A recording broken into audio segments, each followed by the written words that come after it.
I had a friend of mine who was going through financial difficulties. It was so bad that he was on the verge of becoming homeless. And we can see this was beginning to take a toll on him mentally. And that was one of the reasons that led to his depression. It was so difficult for me to watch him go through all of this. Because every single time we offered to help, he just always rejected it.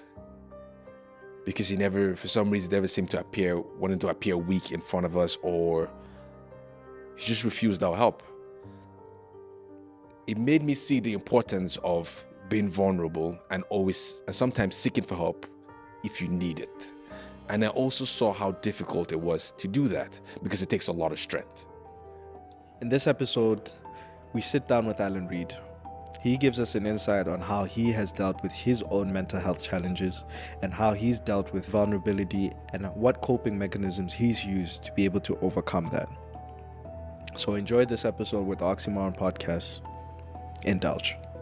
I think we've met Alan Reid a couple times at the McEwen gym. We've seen him a couple times, and he's been, well, personally for me, he's been one of those guys where I'm just like, you know what, this guy, there's something about him, but I don't know what it is. I've always wanted to have a conversation with him, and I'm glad that you're here to sit down with us, and more specifically to talk about men's mental health, and more about expounding on the fact that how things have changed, how the conversation has changed in the sense of, excuse me, in the sense that now men's mental health mental health in general is now in the forefront, that people want us to talk about it and everything.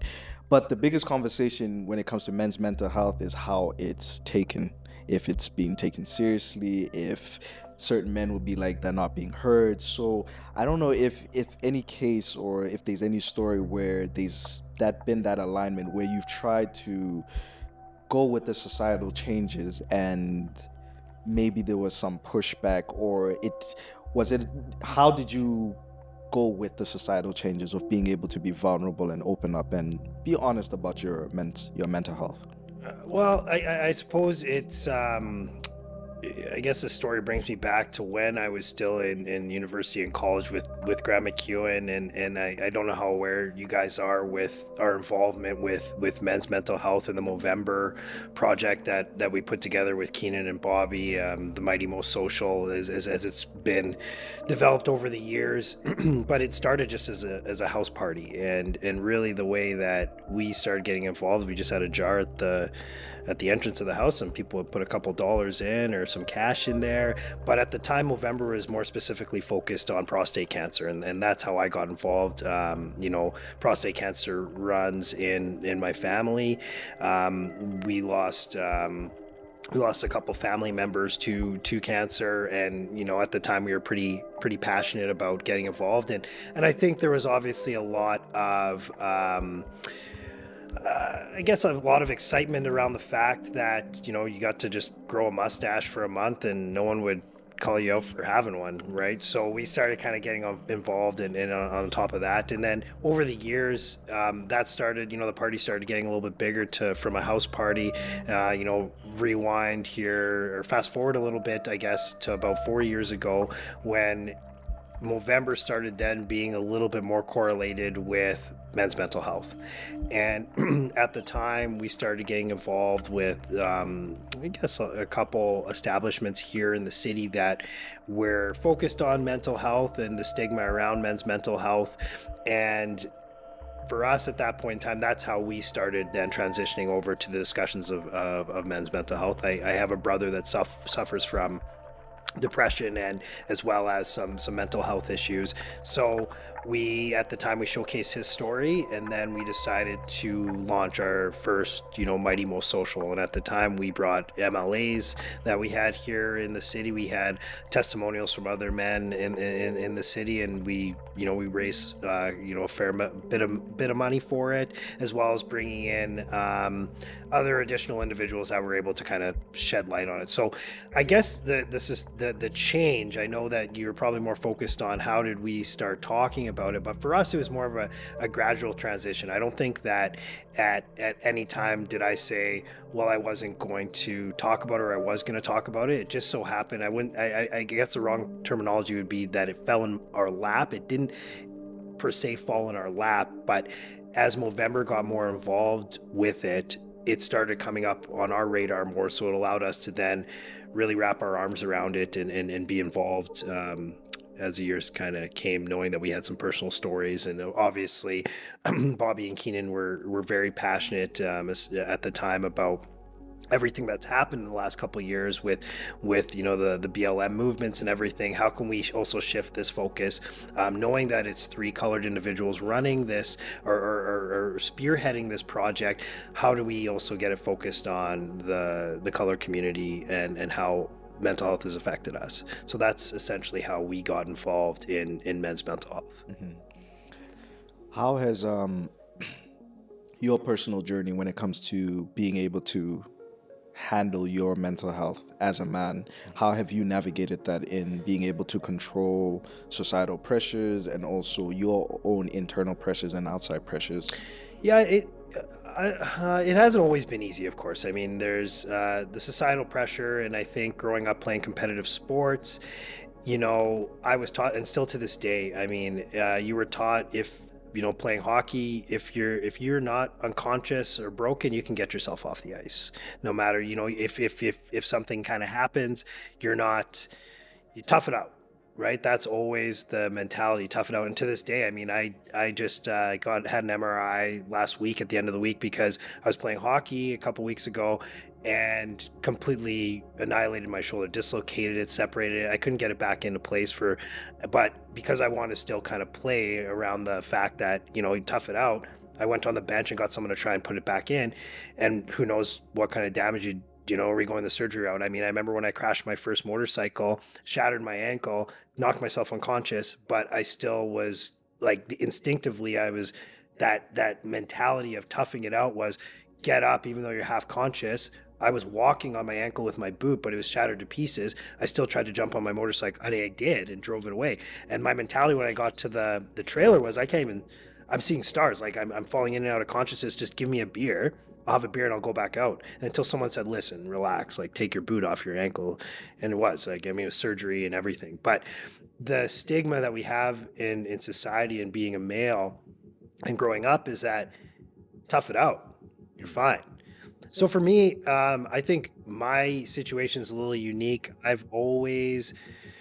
think for myself, I probably compartmentalize a lot of things. Okay. So whether that's for majority of us or not, whether we've seen trauma, whether that's losing somebody or whether that's being injured, I think I had 4 years of, this is where I kind of started my first real mental health, or at least feeling what I would say consider not myself, because I've sat down and chat with you guys for a little bit. I'm a pretty positive guy. I've got an optimistic outlook. Yeah. I wouldn't be in the industry I'm in if I didn't.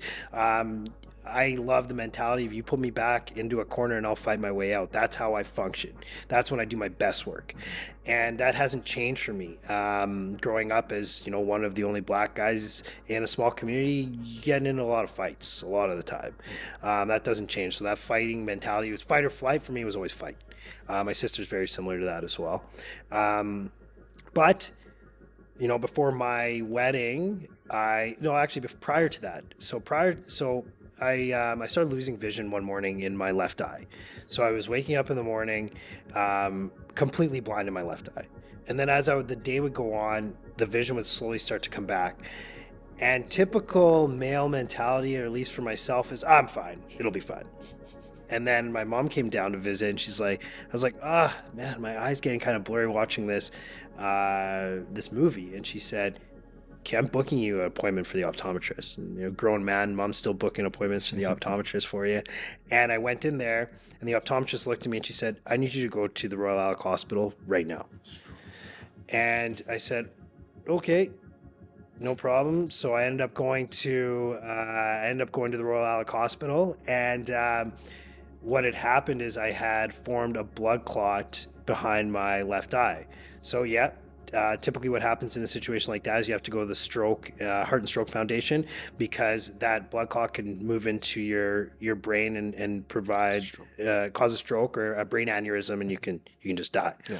And so they said I was running in I think my fourth ultra marathon at that time. It's called the Canadian Death Race up in Grand Cache and they said, listen, you can't go to the gym, you can't run, you can't do anything, because if you increase your blood pressure and it pushes this blood clot into your brain, you could die. For right or wrong, I mean, in hindsight, I was fine, but typical you'll be fine or tough it out mentality, I still ran my ultra marathon basically blind in one eye.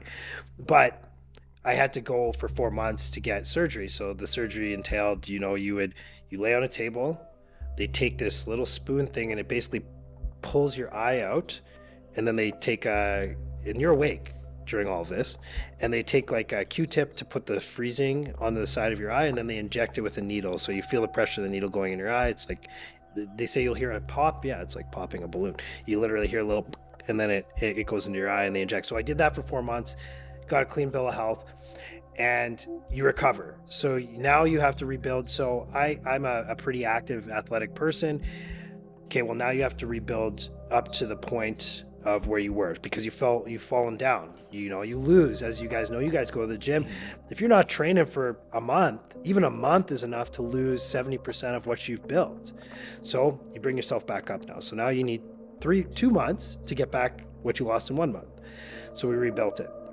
And that was my first mental, kind of get on board. Let me actually try and rebuild myself. And it was because it was my first big struggle. It didn't bother me that much. A couple years later, right before my wedding, I go dirt biking. I crash my dirt bike. I get up to go pick up the dirt bike, and I realize, well, my arm's not responding. What's going on? I look down and my wrist is just hanging there. And this was 2 weeks before my wedding. So I end up getting surgery done, and then because your wrist is broken for months, now you're half a year of progress gone. So it takes you a full year to build yourself back up. Still to this day, the mobility of my wrist that's my good wrist, and that's as far as I can bend my broken wrist. So once again, rebuild yourself mentally and physically. Okay? We're not, well, at least for myself, I'm not a big guy. Okay? But, pound for pound, typically, because a lot of my friends are bigger playing hockey, I tend, I can produce if need be. And okay, that's fine. The next year, I rebuild myself to everything, and my mentality is if you fall down, you get back up. So just because I crashed my motorcycle, I'm not scared of it. I'm going to get back on and do what I need to do. I go out and I shatter my ankle the following year. So I just rebuilt myself to get back on the bike, crash it again. Now you're really out. Now you can't walk. It's not that you can use your right hand. Now I can't walk. I physically can't walk. So there's no running. There's no walking. You go to the gym if you can, and you kind of putt around. And the pain was insane. So when they go and they actually have to perform surgeries of this kind, they basically mutilate you to put you back together, because they need to. I've got a compression screw in my wrist, and I've got 5 screws in my ankle to keep my ankle together, because all the fine bones, when I came down on it, it was like a bomb exploded. It just blew my ankle to pieces. It didn't break like that. It blew, like it essentially exploded. Mm-hmm. So that's 8 months. But in all purposes, it took me, well, I didn't start running again. And keep in mind, I had run 7 ultra marathons and 4 marathons at this point in time in my life. I didn't start running again until 3 months ago. Like, actually think that I could run 3 months ago. I woke up this morning, I went on a 5K last night, and my ankle still, I'm limping for at least 10, 15 minutes out of bed. So it's now I've got to rebuild myself mentally and physically again. But what happens is that every time that you have to rebuild yourself, it gets harder. It gets harder, it gets harder, it gets harder, it gets harder. And year after that, I still jump on my dirt bike. I end up dislocating my shoulder and breaking it a bit, a hairline fracture again. So that's almost 5 years in a row. That how many times do you think you can fall back to that extent and keep rebuilding yourself? And then I went through a divorce. as well. So that was within, I guess that was almost 4 years ago now as well.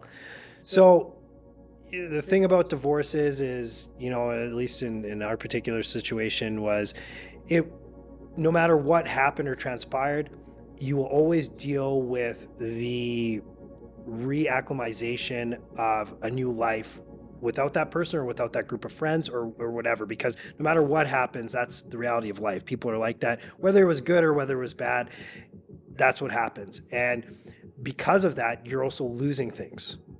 And in my particular situation, whether you feel a little ashamed of what you've done or how it went down, you're dealing with that as well. So now you're battling mentally to kind of get back to where you are and how you're feeling. So that was I would say that was probably some of the lower years, because I think mentally you're tired. Now you're tired. Now you're getting really tired, right? And then COVID happened at the same time. Right? So you're not able to go and exert yourself. So the way that I'm able to deal with high mental stress or high mental pressures is exercise.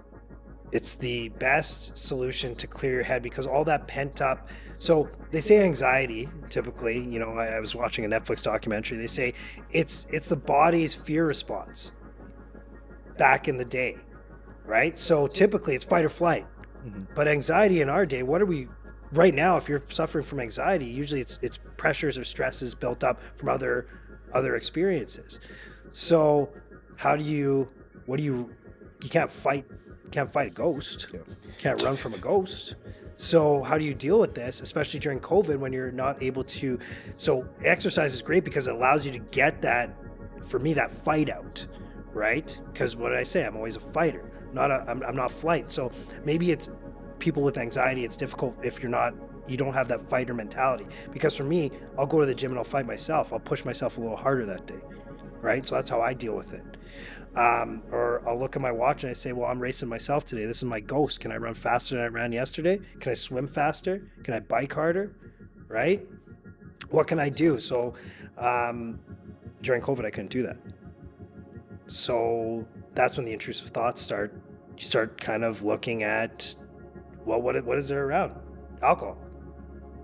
And it's not like, listen, Al's being found on the floor with like a bottle outstretched from his hand, but you're drinking more than you normally would drink. And for me, you're putting on weight, but you don't realize you're putting on weight because you see yourself every day. Mm-hmm. So we ended up taking a trip down to Palm Springs, and my buddies will laugh. And Kristen, if she watches this, she'll know that this is a situation. And I laugh about it. It was the motivation I needed. There was a family picture. And, Kristen's beautiful. The family's there. They're beautiful. And take the picture. We go back home.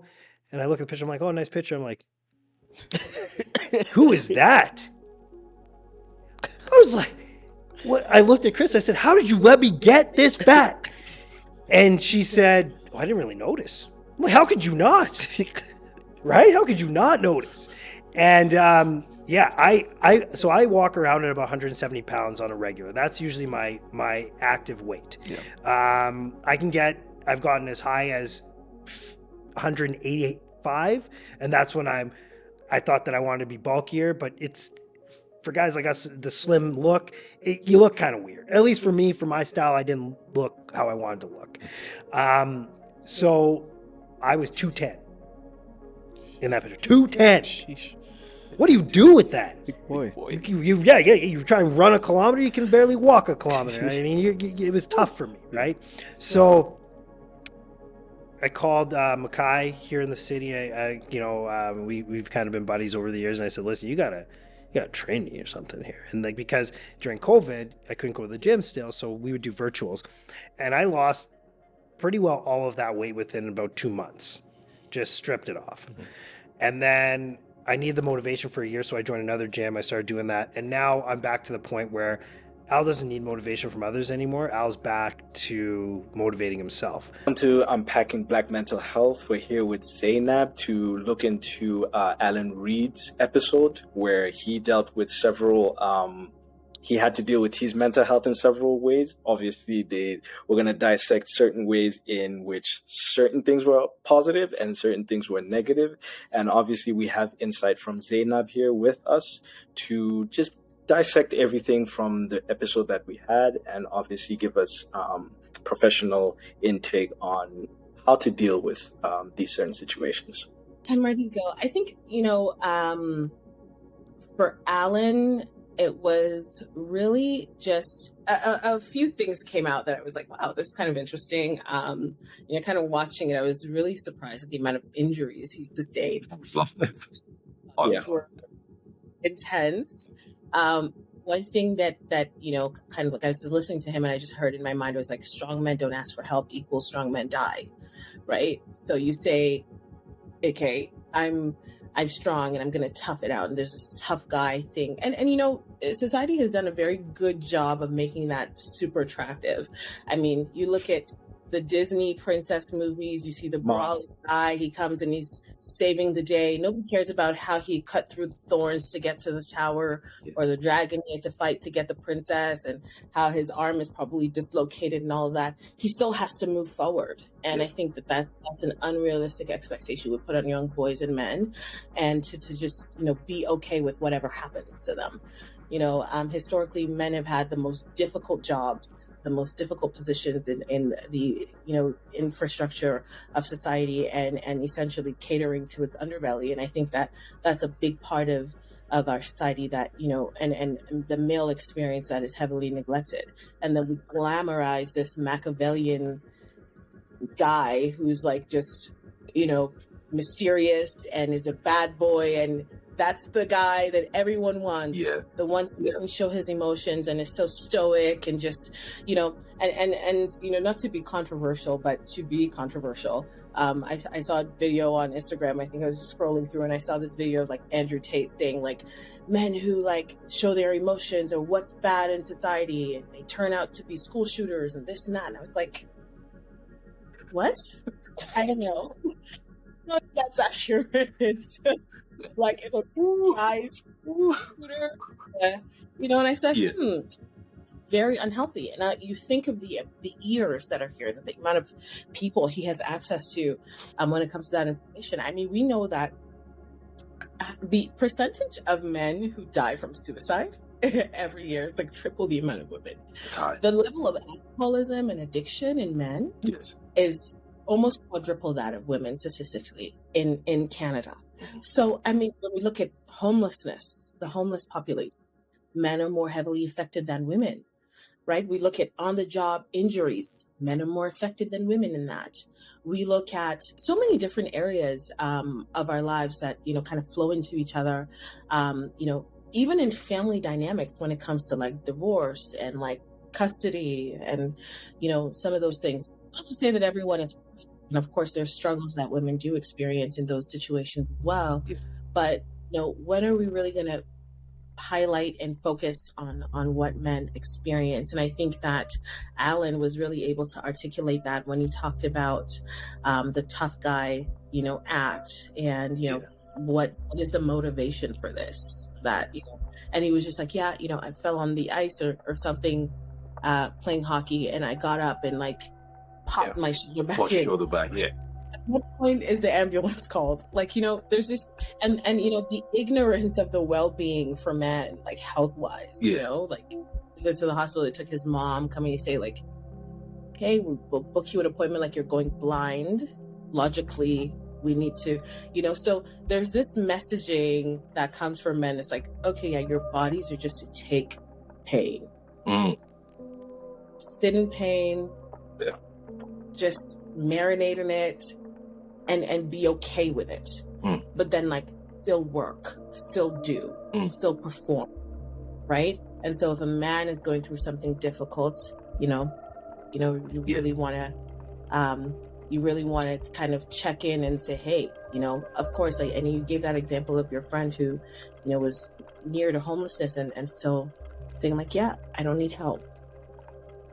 Well, when the messaging has been, if you ask for help, you're weak, you're less than, you're inferior, you're not good enough, you're not capable, then it makes men reluctant to ask for help. And then we see a slow depreciation in the amount of men that we have in our societies as a result. So it makes things quite difficult. Yeah. And so, Another theme that stood out, I think that is very important to discuss, was the negative coping skills that men develop as a result. I know earlier in Yemi's podcast we talked about the bit about watching your parents, how they cope, and watching the overwhelms and how they cope with conflicts, and it being now like, okay, alcoholism, or like we're dealing with a mental health issue or stress, and I'm going to like gamble or like go do something bad, right, or engage in like perverse activities. Well, then these negative coping skills have their own detriments as well, so it becomes a cyclical issue, and psychologically that's a problem, right? So when we look at positive coping skills, what does that look like? And Alan had alluded to working out, exercising. That's one aspect to it. I see lots of guys in the gym and they're not getting better, they're just building muscle. That's great to go to the gym, right? But the treadmill can only like you can only do so many lat pull downs to deal with your trauma. Like you have to James, though. you have to talk to someone. You have to talk to someone about this. Like sexual assault doesn't work from bicep curls. Like that, it doesn't go away from that. I think, maybe let's explore other ways to kind of manage the pain that you're going through. So some positive coping skills would be meditation for one. That's really good. Affirmations, of course, professional help. That you don't beat that. Certain traumatic experiences can actually lead to more developmental psychological problems like bipolar disorder, borderline personality disorder. So several like mood and personality disorders come from traumatic backgrounds. And, because we aren't paying attention, sometimes to the needs of the men around us, those things can go unchecked for a while. And then, we begin to see some more drastic reactions from men in our society. So, in summation, that would be it. Positive coping skills, meditation, talk to a therapist. Exercise is good, but that's not the only thing. Eat properly, get enough sleep, rest. Rest is very important. Go on vacation, talk to your friends, talk to women, because they're, should be better at, if you don't have any males around you that are, get a mentor who is emotionally intelligent, read books, self-help books around boundaries and, being emotionally intelligent and, personality, things like that. Those are really good things to do as a start. If you don't want to talk to a therapist first, but talk to a therapist first. That would be great. Thank you for taking the time to actually help us out with this. And we appreciate your insight on all of this. And obviously having your take on all these topics and just wrapping it up and giving insight on basically the positives and the negatives of everything that everybody's going through. But essentially, all in all, our mental health is very important as our physical health is. And we appreciate you highlighting that. Thank you. Of course. My pleasure, gentlemen. Thank you. Thank you. Thanks.